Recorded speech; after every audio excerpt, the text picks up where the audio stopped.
Pues es un privilegio siempre y una gran responsabilidad el compartir la palabra de Dios. Siempre existe la incertidumbre, la duda de sobre qué podemos compartir o qué texto o sobre qué podemos profundizar. La verdad es que he estado, como dice Armando, un tiempo postrado. Desde entonces, pues bueno, quizás no había tenido la oportunidad de compartir con vosotros. A finales de noviembre tuve un accidente, me caí, me rompí una pierna. He estado 2 meses y medio sentado en un sofá, donde el único escenario que tenía delante de mis ojos era la esquina de la pared que tenía enfrente, con la ventana.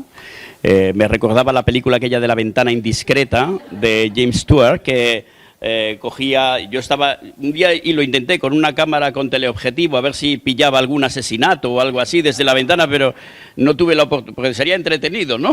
Con la película aquella.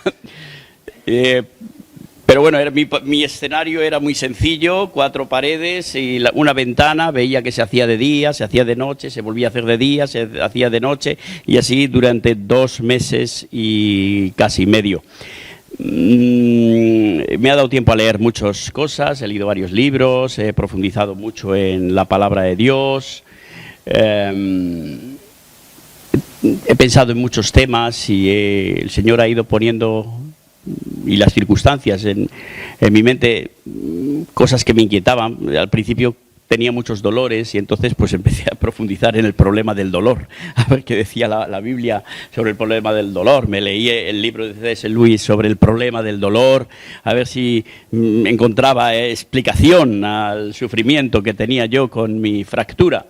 Y es interesante, es un libro que es muy recomendable, tiene mucho consuelo y no te da una solución, no porque sufrimos, pero te hace entender las cosas desde otro ángulo, desde otro punto de vista. Y eso es un poco lo que me gustaría también que compartiéramos o pensáramos en esta mañana. El hecho de estar durante 2 meses y pico viendo las cosas desde un sitio, desde el mismo punto de vista, te hace pensar que termina siendo que esa es la realidad, que es la realidad, que no hay nada detrás de esa pared, que todo es mentira, que detrás de la pared hay un abismo y no hay nada más.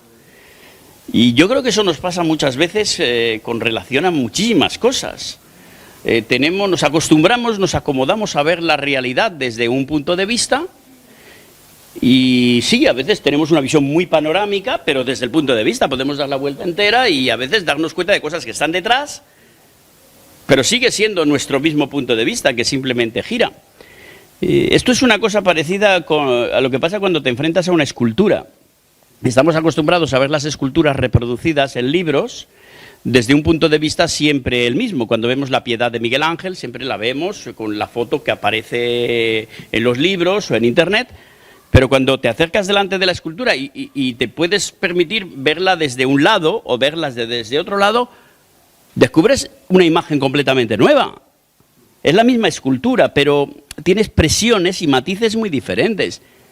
Y la de Miguel Ángel no se puede ver por detrás porque está encerrada en una capilla, pero ahí, si tenéis la experiencia de ver alguna en Madrid, esculturas de estas que están en parques públicos, y os vais rodeando alrededor, vais dando vueltas alrededor, es impresionante la experiencia que se puede tener de una misma pieza, la misma, sin ninguna manipulación, solo cambiando nuestro punto de vista, somos capaces de ver la imagen renovada, completamente renovada, incluso con esculturas abstractas, que ves formas y cambia la forma completamente si te mueves alrededor. Es una experiencia muy interesante. Las imágenes planas no le pasa eso. Cuando estamos acostumbrados a ver todo en pantalla, y entonces pues ahí en la pantalla lo que ves es lo que ves, no puedes rodear por detrás las cosas, aunque sea una pantalla 3D, hay una limitación. Nuestra cabeza, nuestro pensamiento, que es libre, Dios nos ha dado en nuestra mente la capacidad de concepción espacial, y nosotros en nuestra mente podemos volar alrededor de las cosas y rodearlas con nuestro pensamiento, pero no solo a las cosas, sino también las ideas. Así que muchas veces nos acomodamos a tener unas ideas ya cerradas y trabajamos con ellas, vivimos con ellas, pero no salimos de ese escenario. No quiere decir que sea un escenario equivocado en absoluto, sino que el escenario podemos verlo desde otros puntos de vista y verlo desde otras posiciones. A mí eso me viene a la cabeza la imagen que hizo San Juan de la Cruz, del Cristo crucificado, que ilustrando uno de sus poemas, que se le ocurrió dibujar al Cristo crucificado visto desde arriba. Luego esto lo utilizó Dalí en un cuadro muy famoso. El Cristo de Dalí no es un invento suyo, eso era un dibujo de San Juan de la Cruz que ilustraba uno de sus poemas, y es lo mismo, es el mismo Cristo crucificado, pero ya no así, sino visto desde arriba. Es una dimensión completamente distinta, porque visto desde arriba tiene todo el mundo abajo. Esta Semana Santa estuvimos en Bristol, y en la Catedral de Bristol había una videoinstalación que habían utilizado esa imagen del Cristo de San Juan de la Cruz visto desde arriba, y se veía una gran ciudad, que era una mezcla de Nueva York y Londres, y Bristol también, y entonces la ciudad estaba activa, estaba moviéndose, pero se veía la figura del Cristo visto desde arriba, como expresando un poco su sacrificio por toda la humanidad. Es una dimensión completamente distinta, es la misma iconografía, o sea, no es la misma iconografía, es la misma imagen, pero solo cambiando el punto de vista, cambia completamente el concepto. El concepto es completamente distinto.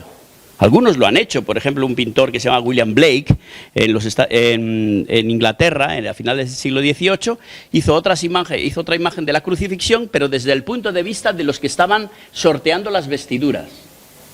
Y entonces se veía la cruz de espaldas, los que estaban sorteando las vestiduras, y viendo la cruz desde espaldas. Bueno, pues es otra dimensión completamente distinta. Es el mismo hecho, pero cambia completamente.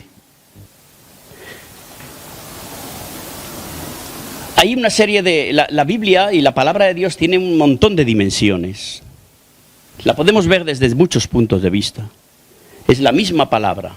Pero a veces nos terminamos fijando una posición y un acercamiento a la palabra de Dios demasiado estática, demasiado desde un solo punto de vista, probablemente por tradición, por denominación, por cultura,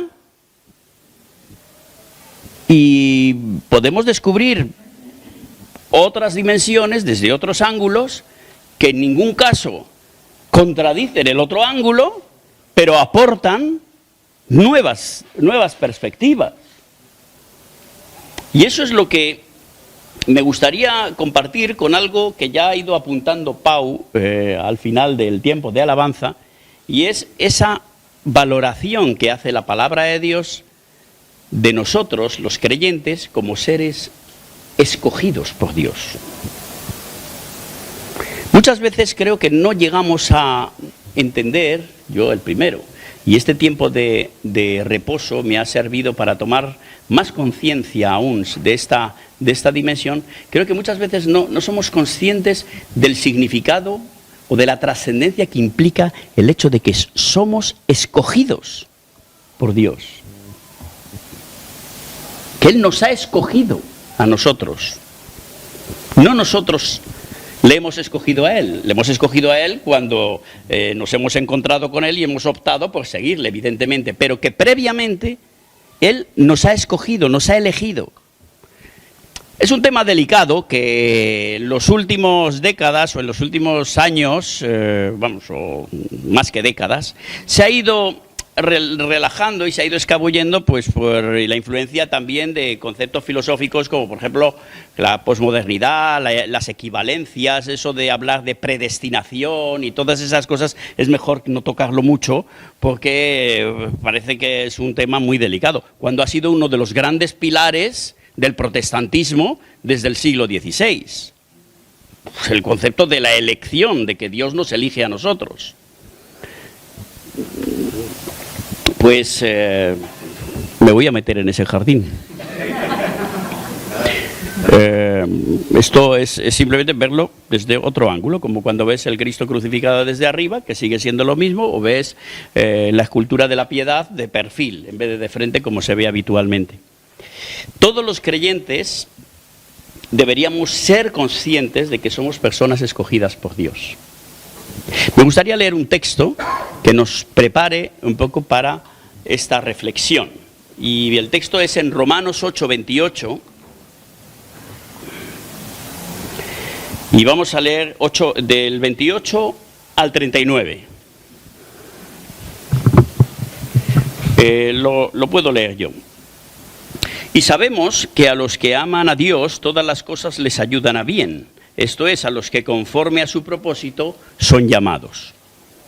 Porque a los que antes conoció, también los predestinó para que fuesen hechos conforme a la imagen de su Hijo, para que sea Él el primogénito entre muchos hermanos. Y a los que predestinó, a estos también llamó. Y a los que llamó, a estos también justificó. Y a los que justificó, a estos también glorificó. ¿Qué pues diremos a esto? Si Dios es por nosotros, ¿quién contra nosotros? El que no escatimó ni a su propio Hijo, sino que lo entregó por todos nosotros, ¿cómo no nos dará también con Él todas las cosas? ¿Quién acusará a los escogidos de Dios? Dios es el que justifica. ¿Quién es el que condenará? Cristo es el que murió, más aún, el que también resucitó, el que además está a la diestra de Dios, el que también intercede por nosotros. Perdón. ¿Quién nos separará del amor de Cristo? ¿Tribulación, angustia, o persecución, o hambre, o desnudez, o peligro, o espada? Como está escrito, por causa de ti somos muertos todo el tiempo. Somos contados como ovejas de matadero. Antes, en todas estas cosas, somos más que vencedores, por medio de aquel que nos amó. Por lo cual estoy seguro de que ni la muerte, ni la vida, ni los ángeles, ni principados, ni potestades, ni lo presente, ni lo porvenir, ni lo alto, ni lo profundo, ni ninguna otra cosa creada nos podrá separar del amor de Dios, que es en Cristo Jesús, Señor nuestro. Amén. Amén. Nosotros no escogemos al Señor, es Él el que nos escoge a nosotros. Somos escogidos, por eso nada nos puede separar de su amor. Lo acabamos de leer, nada. Ni que te caigas, ni que no te caigas, ni que te vaya mal, ni que te vaya bien, nada nos va a poder separar porque somos escogidos. De otra manera, si nuestra condición de creyentes en Cristo dependiera exclusivamente de nuestra decisión de seguirle, o del hecho de haber nacido en una familia de creyentes, difícilmente sería vitalicia, y mucho menos eterna, si dependiera de nosotros. ¿Cuántas veces en la vida escogemos cosas y nuestra elección estaría condicionada por las circunstancias? ¿Cuántas veces hemos escogido cosas que luego vienen los sentimientos, las circunstancias, las emociones y ya tiramos la toalla o cambiamos de pensamiento, de actitud? ¿Cuántas veces? Somos muy inestables en las cosas que escogemos. Podemos intentar ser muy fieles y ser muy estables, pero es muy difícil para nosotros. Somos muy irregulares, muy inestables. Frecuentemente con el amor humano, con las amistades, lo vemos que ocurren esas cosas. Nuestro amor es muy frágil, muy frágil. Es cambiante, es inestable, está condicionado muchas veces por la reciprocidad. Así esta persona pues ya no me habla, pues oye, pues mira, para ti el pollo, ya está. ¿Os dais cuenta que somos muy inestables con nuestras relaciones? Hasta en el mejor de los casos, hasta con los seres más queridos. Anda que no hay veces que pasamos temporadas y épocas mal. Y otras nos volvemos a apasionar y tal, pero somos así, cambiantes. El amor de Dios es estable, es definitivo, no cambia. Permanece fiel aunque nosotros no lo seamos. Es impresionante. Lo podemos leer, así lo afirma en 2 de Timoteo. Por nuestros propios medios sería imposible traspasar la frontera de la vida y acceder a la situación de plenitud de Dios en nuestras vidas. Él es perfecto y nosotros somos imperfectos. Reconocer esto es el primer paso. Después hay que rendirse y aceptarle como Señor y Salvador en nuestras vidas. A partir de ahí algo sobrenatural ocurre. comienza a desarrollarse en nuestra vida. Esa semilla empieza a desarrollarse. El Espíritu Santo, del que hemos estado hablando, le has dejado entrar, le has dejado actuar y va transformando. El que empezó la buena obra irá transformándolo, irá completándolo hasta el día de la perfección. Como consecuencia de eso, tanto nosotros como los que están fuera empezamos a ver frutos después de esa transformación. Son señales que evidencian el nuevo nacimiento en Cristo. Y todo esto es posible gracias al misterio de la cruz. Él dio su vida en rescate por nosotros, en rescate de muchos. Y aquellos que lo reciben, que reconocen su necesidad de Él, esos son salvos. En Juan capítulo 1, dice: la luz verdadera que alumbra a todo hombre venía a este mundo. En el mundo estaba y el mundo fue hecho por medio de él. Estoy leyendo versículo 9 del capítulo 1. Pero el mundo no lo conoció. A lo suyo vino, pero los suyos no lo recibieron. Mas a todos los que lo recibieron, a quienes creen en su nombre, les dio potestad de ser hechos hijos de Dios. Estos no nacieron de sangre, ni por voluntad de carne, ni por voluntad de varón, sino de Dios. Todo esto lo sabemos y lo predicamos constantemente. Ese es el fundamento de nuestra fe. Sin embargo, me gustaría cambiar de punto de vista y reflexionar sobre algo que, como digo, solemos evitar. En gran medida porque es verdad, es un jardín complicado, los teólogos pues no terminan de ponerse de acuerdo, hay teorías en todos los sentidos, y es el asunto de la elección, de la predestinación del hombre para recibir o no recibir al Señor. Ya hemos leído el texto de Romanos que habla claramente sobre esa decisión o esa evidencia bíblica de que el Señor nos conoce y nos predestinó antes de que nosotros tomáramos ninguna decisión. Él nos salvó, se fijó en nosotros cuando estábamos en nuestros delitos y pecados, antes de que nosotros nos acercáramos a Él. Esto es como los niños. Un padre ama a su hijo incluso antes de que el niño tenga capacidad de amar al padre. Antes de que el niño articule palabra, incluso antes de que nazca, ya le amas antes de que el niño tenga capacidad de amar a su padre. Es un paralelismo que a lo mejor es un poco imperfecto, pero nos puede valer para entender esto. Somos escogidos. Y por eso, porque somos escogidos, tenemos unas condiciones. Unas condiciones que la palabra de Dios la identifica como buena tierra, tierra que lleva fruto. Por ejemplo, en Mateo 19, 11, 12. Entonces Él les dijo: no todos son capaces de recibir esto, sino aquellos a quienes es dado. No todos. Hay algunos a quienes les es dado recibir esto. Eso dice la Biblia, no lo digo yo. En Marcos 4:11 dice: a vosotros os es dado saber el misterio del reino de Dios, pero a los que están fuera, por parábolas, todas estas cosas, para que viendo vean y no perciban, y oyendo oigan y no entiendan, para que no se conviertan y les sean perdonados los pecados. Choca, ¿no?, ese texto. A pesar de que a veces los corazones están endurecidos y las mentes ofuscadas, pues con todo eso, como aquellos discípulos que eran testigos de milagros tan poderosos, nuestras mentes a veces están ofuscadas, pero eso no quiere decir que no seamos escogidos. Lo que hace falta es que nuestra mente se desvele, se abran los ojos y si somos del Señor, pues terminaremos reconociéndole. Aquí hay un problema que no gusta mucho, y es que algunos no son escogidos ni destinados. Una consecuencia del hecho de que haya ciertas personas escogidas es que otros no lo son. Y esto no nos gusta explicarlo, ni nos gusta hablar de ello. Eso resulta inaceptable para muchas personas. Es inaceptable.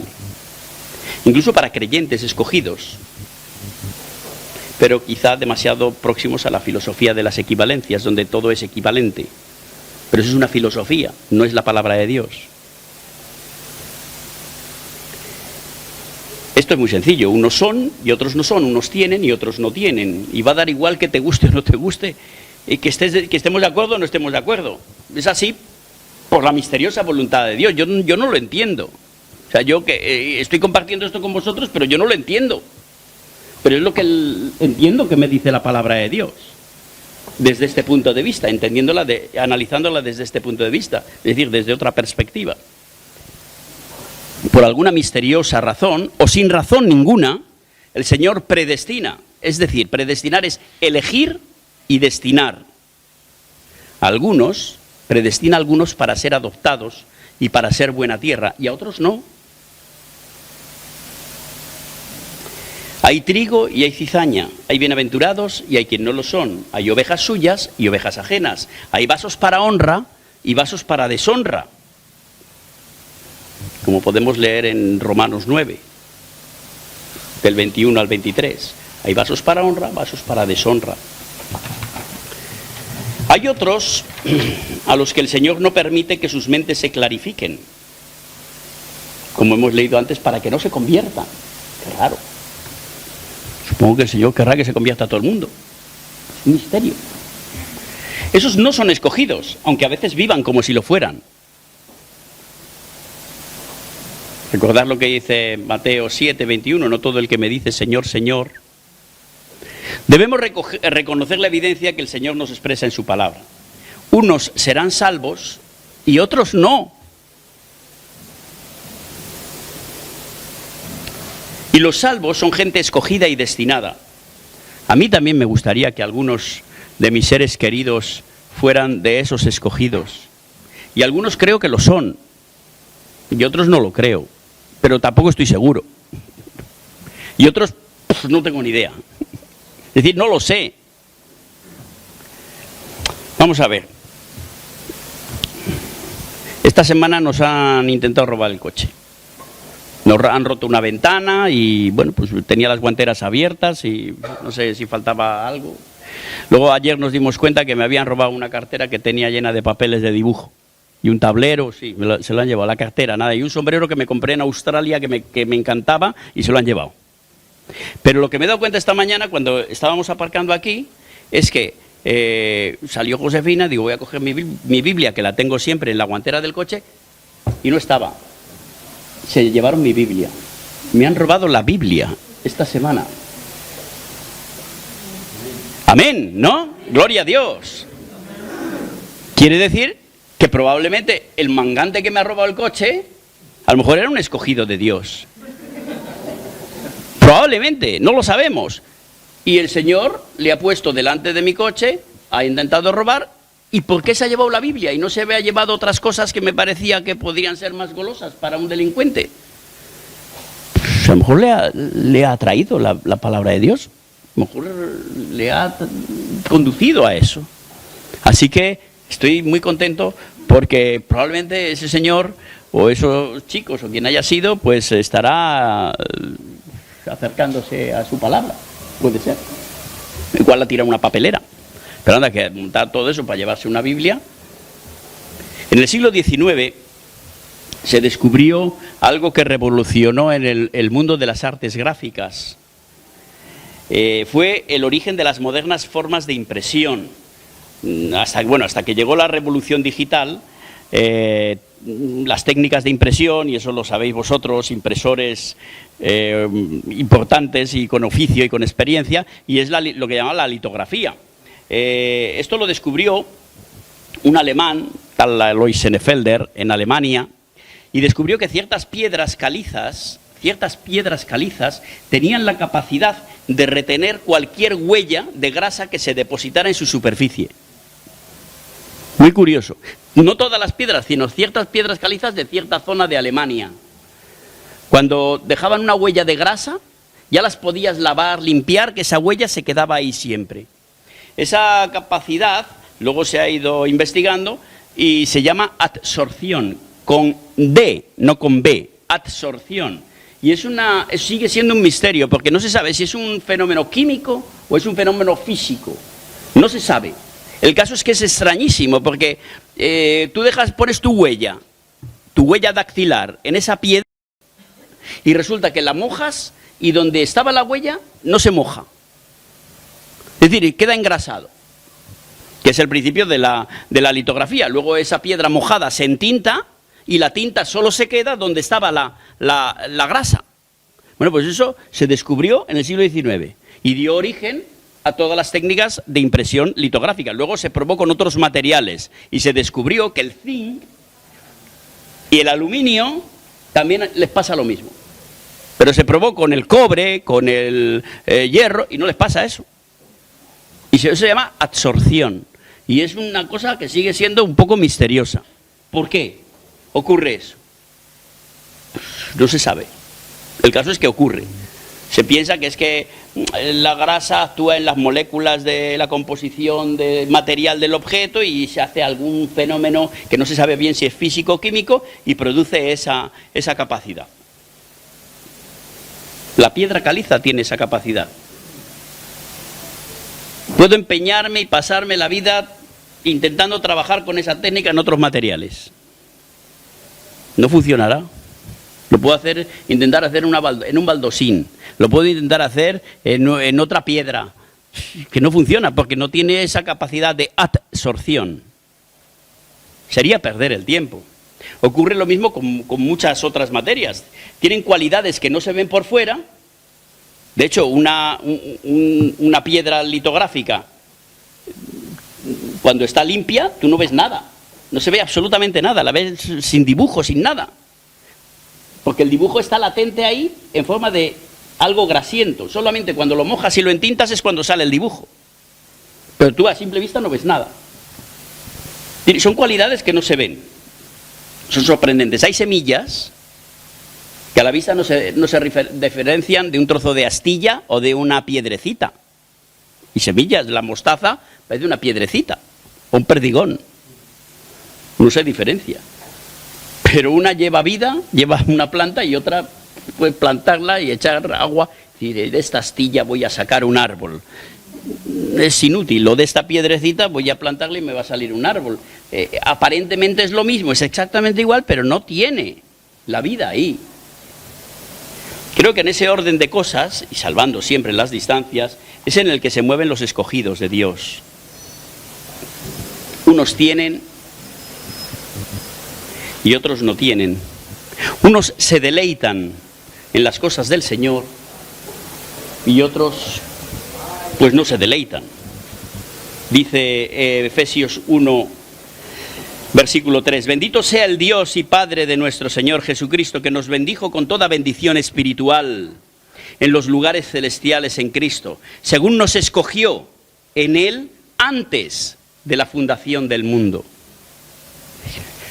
¿Qué dice? Que nos escogió en Él antes de la fundación del mundo, antes de que fuéramos un proyecto, antes de que nuestros padres se casaran, antes de la fundación del mundo, para que fuéramos santos y sin mancha delante de Él. Por su amor, versículo 5, nos predestinó para ser adoptados hijos suyos por medio de Jesucristo, según el puro afecto de su voluntad. Ahí está la explicación. Estábamos diciendo que no encontramos explicación. La explicación es el puro afecto de su voluntad. Esa es la explicación de por qué nos escogió. No vale. A mí me vale. El puro afecto de su voluntad. Fijaros lo que dice el versículo 1, el Salmo 1. Intento utilizar muchos textos para que veáis que la palabra de Dios, desde el Antiguo Testamento al Nuevo Testamento, habla de todo esto. Bienaventurado el varón que no anduvo en consejo de malos, ni estuvo en camino de pecadores, ni en silla de escarnecedores se ha sentado, sino que en la ley de Jehová está su delicia, y en su ley medita día y noche. Será como árbol plantado junto a corrientes de agua, que da su fruto en su tiempo, y su hoja no cae, y todo lo que hará prosperará. No así los malos, que son como el tamo que arrebata el viento. Por tanto, no se levantarán los malos en el juicio, ni los pecadores en la congregación de los justos, porque Jehová conoce el camino de los justos, mas la senda de los malos perecerá. No se trata, evidentemente, de ponerse a indagar y a juzgar quiénes son y quiénes no son. No se trata de eso, ni muchísimo menos, pero es importante considerar que hay de los unos y hay de los otros, que hay salvación y que hay condenación, y que no son todos los que están, ni están todos los que son. ¿Cómo saber si somos esa buena tierra destinada a recibir la semilla de la salvación? Por sus frutos los conoceréis, nos dice la palabra de Dios. Por sus frutos los conoceréis, Mateo 7:15. ¿Acaso se recogen uvas de los espinos o higos de los abrojos? Así todo buen árbol da buenos frutos, pero el árbol malo da frutos malos. No puede el árbol bueno dar malos frutos, ni el árbol malo dar frutos buenos. Todo árbol que no da buen fruto es cortado y echado en el fuego, así que por sus frutos los conoceréis. Hay quienes creen que pueden servir a dos señores a la vez, y eso es mala tierra. Ninguno puede servir a dos señores a la vez, porque odiará al uno y amará al otro, o estimará al uno y menospreciará al otro. No podemos servir a Dios y a las riquezas. Al que tiene se le dará, y al que no tiene, aun lo que tiene, le será arrebatado. Eso también es difícil de asumir, pero lo dice la palabra de Dios.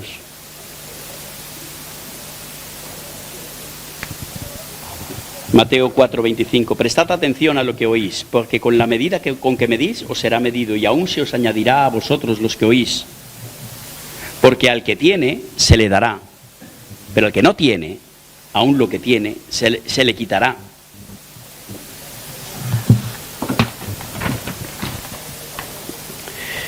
En algún momento muchos dirán: Señor, Señor. Otros creerán que están sirviendo a Dios cuando os persigan. Dice Juan 16:2.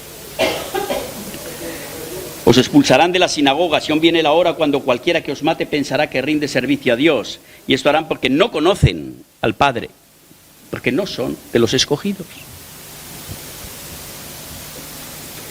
No conocen al Padre ni a mí. Entonces les declararé: nunca os conocí, apartaos de mí, hacedores de maldad. Dice en Marcos 4:11, a vosotros os es dado, le dice Jesús a sus discípulos, a vosotros os es dado saber el misterio del reino de Dios. Pero a los que están fuera, como leímos antes, por parábolas, todas las cosas. En definitiva, hay muchísimos textos que nos está hablando de que hay algunas personas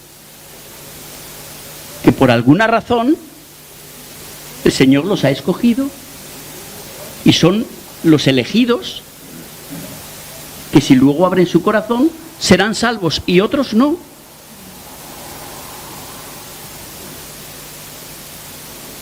Entonces, con todo esto, ¿cómo se puede coordinar con la voluntad y el libre albedrío? Que ese es el conflicto que hay siempre que tratamos este asunto. ¿Y verdaderamente estamos predestinados? Bueno, pues somos escogidos y destinados. Somos buena tierra. Pero somos buena tierra, pero podemos guardarla y no sembrarla. Podemos no usarla, no exponerla. Recordar la parábola de los talentos. Cuando él repartió talentos, se los repartió a gente escogida. Unos lo utilizaron y otros lo guardaron. No hicieron buen uso de esa capacidad de elección. Yo creo que sí estamos predestinados para recibir al Señor. Mirad lo que dice Mateo 19:11-12. Con la alegría que nos ilustra esta banda que nos acompaña, voy a leer Mateo 19:11 y 12. Entonces él les dijo: no todos son capaces de recibir esto, sino aquellos a quienes es dado. ¿Más claro? Hay eunucos que nacieron así del vientre de su madre, Y hay eunucos que son hechos eunucos por los hombres. Y hay eunucos que asimismo se hicieron eunucos por causa del reino de los cielos. El que sea capaz de recibir esto, que lo reciba.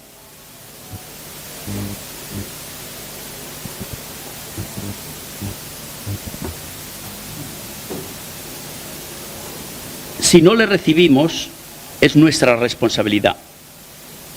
Recordemos que a lo suyo vino, pero no todos le recibieron.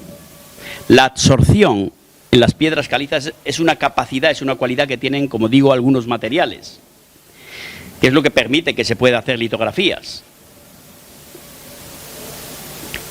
Como decimos, por mucho que intentemos regar una piedrecilla, aunque parezca una semilla, nunca va a crecer. También es verdad que se pueden hacer plantas artificiales, y a veces nos engañan, pero son artificiales, no crecen nunca, siempre están iguales, pero parecen plantas de verdad. Cuesta distinguirlas, pero no crecen ni dan fruto. Probablemente pasa también con algunos creyentes artificiales, pero no estamos hablando de eso, estamos hablando de que se puede también dar ese caso de artificialidad. Esos son los frutos. Si da fruto, está vivo. Si no da fruto, puede que sea artificial. A lo mejor es que está medio seca y ya no da fruto. Tiene que haber crecimiento, transformación, evolución y desarrollo, perfeccionamiento. Insisto, somos escogidos y destinados. Dice en 2 de Timoteo 12:10, ese texto tan conocido: todo lo soporto por amor a los escogidos, para que ellos también obtengan la salvación que es en Cristo Jesús con gloria eterna. Por amor a los escogidos. Como la absorción, como la génesis, como la vida, hay materiales que lo poseen y materiales que no lo poseen. Es así de sencillo. Tanto escogidos como no escogidos somos humanos, caídos y sujetos a la inestabilidad emocional y a mecanismos complejos de comprensión, a condiciones culturales, etcétera, etcétera. Creo que la clarividencia para entender las cosas de la fe, en principio podríamos tenerla todos, los escogidos y no los escogidos, pero por alguna razón, por su voluntad, el Señor no permite esa lucidez para que no se conviertan, no permite esa lucidez a los que no son escogidos. Así que el ser escogidos no debe ser un capricho, debe obedecer a algo muchísimo más profundo que nuestra mente, por lo menos la mía, no es capaz de comprender. Que en algunos casos tengo hasta una cierta indicio o arranque de cierta actitud de no aceptarlo. Lo acepto por sometimiento al Señor, pero no lo puedo comprender, mi cabeza humana no lo puede comprender, me parece que puede ser injusto. Tiene un tufillo de injusticia desde mi punto de vista humano. Es así.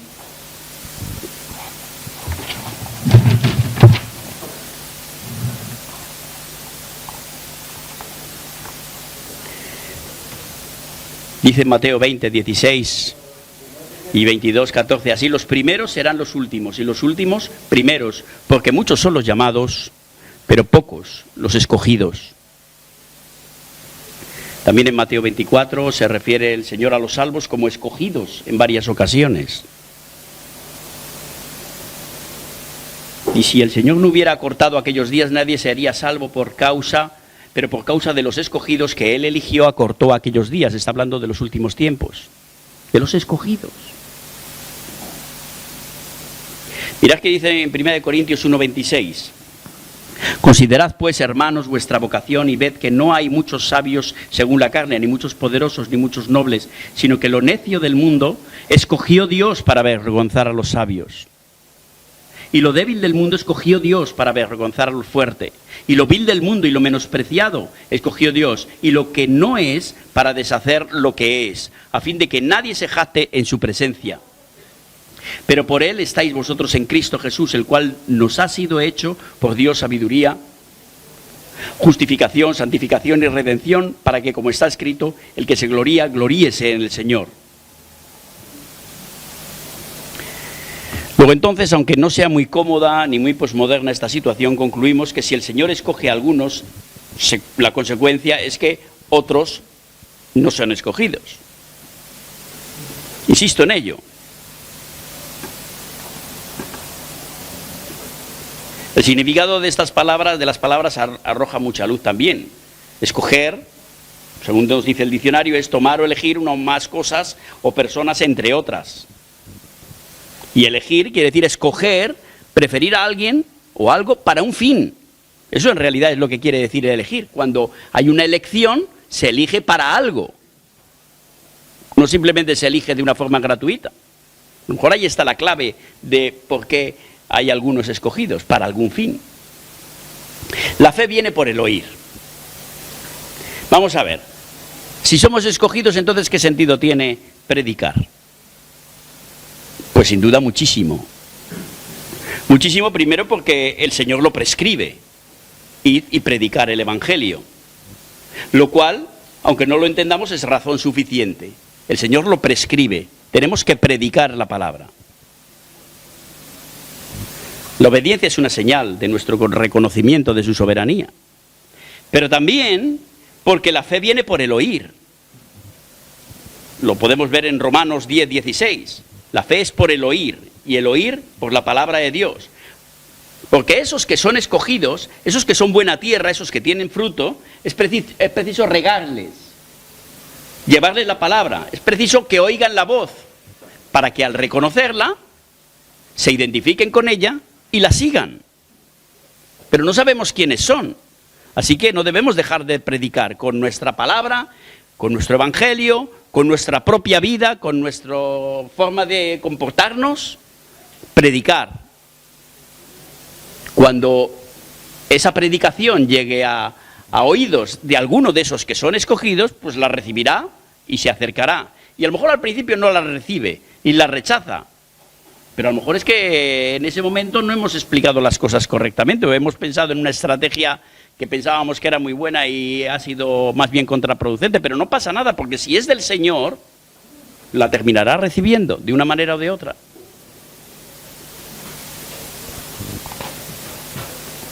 Así que la fe viene por el oír. Los escogidos son esos que cuando oyen la palabra les suena familiar. Probablemente a lo mejor está contentísimo el Señor que me robó la Biblia, porque encontró algo ahí que le está llenando su vida. A lo mejor alguien se ha encontrado con alguno de vosotros en un momento determinado y sin articular palabras, solo viéndoos cómo actuáis, solo viéndoos cómo habéis tomado cierta decisión, les ha cautivado. Y un día te preguntan por qué, y dice, no, yo es que soy del Señor. Y otras veces a lo mejor nos liamos a bibliazos a dar un gran discurso, y lo que estamos haciendo es que a ese escogido le estamos endureciendo la tierra, que era buena tierra, y la estamos poniendo dura para impedir que aquello crezca. Porque nos empeñamos en endurecer la tierra, y era buena tierra. No sabemos, lo tenemos que hacer como el Señor nos vaya guiando. No como nosotros planifiquemos nuestras estrategias. La forma más eficaz es dejar que el Señor fluya en nuestra vida. Dejar que el Señor fluya en nuestra vida y nuestra forma de ser, nuestra forma de comportarnos, nuestras palabras, si son conforme. Y somos una planta viva que da fruto, que somos escogidos por el Señor nos va a utilizar para a otros escogidos que nos vamos a tropezar por el camino. Si es que es así de sencillo. Así que no hay que planificar estrategias, ni hay que planificar grandes eventos, ni grandes cosas, que está bien, pero que es que no se trata de eso. Cada uno, por ser escogidos, tenemos en potencia la semilla y la capacidad de llevar la palabra a otros sitios. Es difícil. A veces hay un rechazo inicial. Pero yo creo que todos los que son escogidos intuyen que el Señor quiere algo de ellos. Pero es preciso que alguien se lo concrete. Yo antes de convertirme, yo me convertí alrededor de unos, pues yo qué sé, 20 y tantos años, conocí a Josefina, 20 y tantos, ¿cuántos? Pues yo me convertí con 40 años. No eres tan joven, Ajá, no, yo decía cuando yo tenía... Estoy hablando cuando yo tenía, la edad que yo tenía, sí, 40 y tantos, sí. Pero yo Y yo creo que todos los que sois del Señor, si echáis la vista atrás antes de vuestra conversión, empezáis a descubrir una ruta de vuestra vida, probablemente, como el Señor nos ha ido guiando, nos ha ido llevando de un sitio a otro, nos ha librado de infinidad de cosas y nos ha evitado situaciones y nos ha puesto en otras complicadas que nos han a su vez llevado a otro sitio y decimos, evidentemente debe haber algo de eso de que era escogido, porque aunque yo no le había aceptado ni le conocía, pero alguna simpatía debía tener yo hacia el Señor, porque de alguna forma desde que era pequeñito, me acuerdo de cosas que ahora las analizo y digo, es que el Señor estaba a mi lado en aquella época. Y luego pues probablemente Él intentó en muchas ocasiones ponerse delante de mí para que yo abriera mi corazón. Y recuerdo momentos y relación con algún grupo cristiano, puso algún compañero en mi colegio cuando yo era pequeño que era de la iglesia de Canillejas, curiosamente, 10 o 12 años antes de que yo conociera al Señor, y era compañero mío de clase. Vamos, lo veo tan evidente que yo estaba escogido por el Señor, que es que de verdad que no tiene ningún mérito el que yo sea creyente. Lo que es maravilloso y lo que es un privilegio, somos príncipes y princesas, porque el Señor nos ha escogido. Y eso es lo que nos tiene que alegrar la vida. Pero ¿os dais cuenta de del grupo que somos aquí? Que somos escogidos por Dios. Que el mérito no está en que nosotros le hayamos elegido, que somos agraciados por su voluntad y por su misericordia. Que no es que estamos aquí porque hemos decidido estar aquí. Hombre, igual hay alguien que está aquí obligado, porque está por inercia, o porque está aquí pues para pasar la mañana. Pero entiendo que los que estamos aquí somos escogidos. Y yo no sé qué hacemos aquí sentados tan tranquilos sin estar dando palmas o saltando o gritando de alegría, porque somos escogidos por Dios. Es que el Creador del mundo ha fijado sus ojos en nosotros. El mismo que ha hecho las nubes, las montañas, el hielo, las mariposas, los pájaros, las cuevas, el universo, en un momento, por alguna razón misteriosa, es que se ha fijado en nosotros. Cuando vas a buscar trabajo, hay 50 en la cola, el currículum, hay unas oposiciones. ¿Cómo te gustaría ser agraciado y ser uno de esos? Pero es que hemos sido agraciados, es que lo que hay aquí es néctar, es algo escogido. Somos néctar, porque hemos sido agraciados por el Rey de Reyes. Y eso es algo que ni la muerte, ni la vida, ni principados, ni potestades, ni lo alto, ni lo bajo, ni la enfermedad, ni el dolor, ni el paro, ni los conflictos matrimoniales, ni los problemas con los hijos, nos va a quitar nunca. Porque lo que Dios escogió no lo va a abandonar nunca, esa es su promesa. Para siempre, esto es para siempre, es que no va a depender de nosotros. Porque si ya le hemos elegido a Él y Él está en nuestro corazón y le hemos aceptado, eso es nuestro mayor tesoro. No nos lo va a quitar nadie. Si Él está con nosotros, ¿quién contra nosotros? Podemos enfrentarnos a cualquier cosa. Nos pueden, como dice, matar, aserrar, quemar, cortar los dedos, cortar el cuello, darnos un martillazo en la cabeza. Nos pueden desahuciar la casa. Ni nada ni nadie nos podrá separar de su voluntad. El Señor nos ha escogido, nos ha amado desde la fundación del mundo. Hemos hablado de frutos, de señales que nos dan pistas sobre nuestra condición de hijos de Dios, de herederos de la vida eterna. Pero hay algo que nos muestra inequívocamente dónde estamos. Hay uno de los frutos, hay muchos frutos del Espíritu. A veces los frutos del Espíritu son consecuencia, a lo mejor no tanto de frutos del Espíritu, sino de nuestra tenacidad de luchar contra el mal.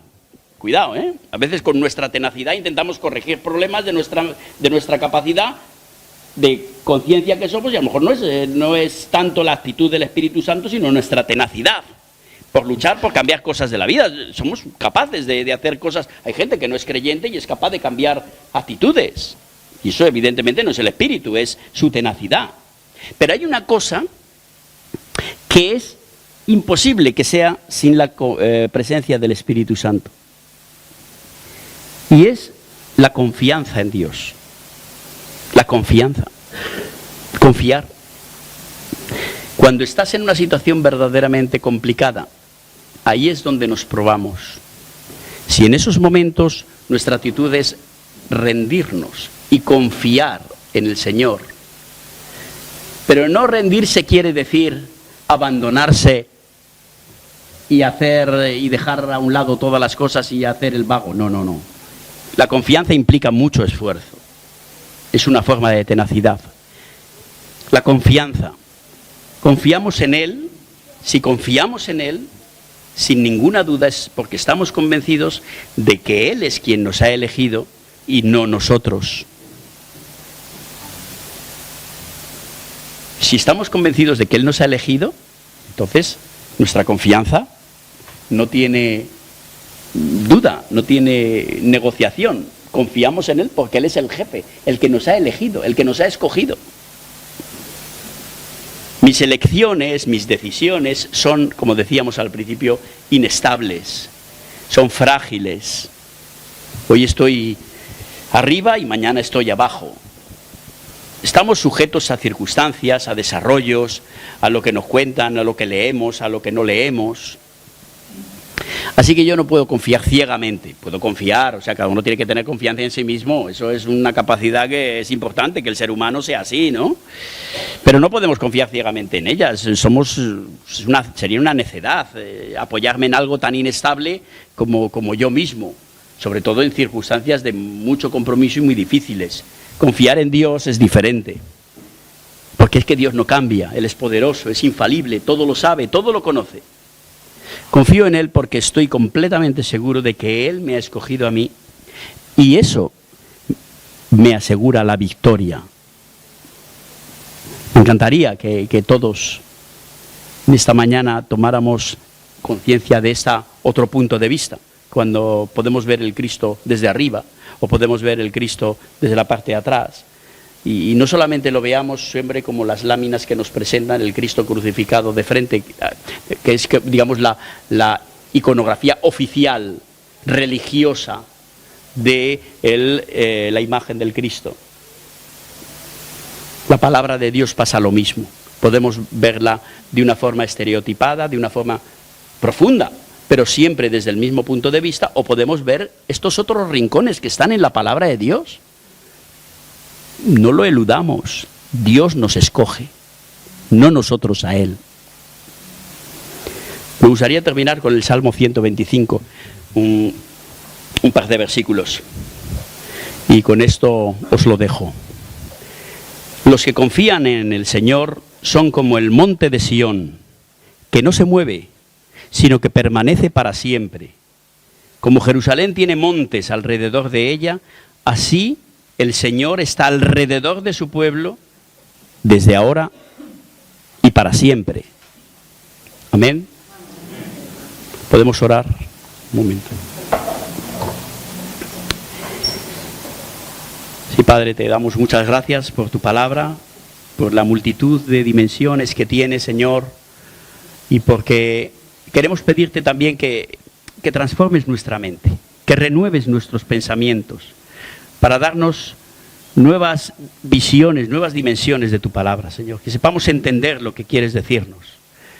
Que aunque somos tan frágiles, tan torpes y tan limitados, Señor, que nos des la capacidad de ver de ti tantas otras puntos de vista, tantas otras luces que tienes, que a veces, Señor, nos empeñamos en no indagar y no profundizar.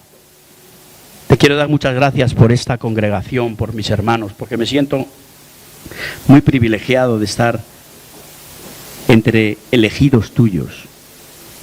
Es algo maravilloso, es algo sobrenatural. Y te pedimos, Señor, que en esa dimensión de seres elegidos por ti, nos des también la capacidad de ser luz y sal allí donde estemos. Que con nuestras vidas, con nuestro comportamiento, con nuestras decisiones, con nuestros gestos, con nuestras palabras, podamos ser luz y sal y llegar a esos sitios, a esas personas que tú tienes elegidos esperando escuchar tu palabra.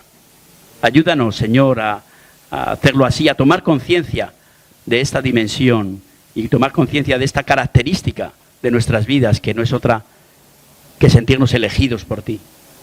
Te damos muchas gracias y te pedimos que nos ayudes a entender todo esto. Y por eso te lo pedimos en el bendito nombre de Jesús. Amén.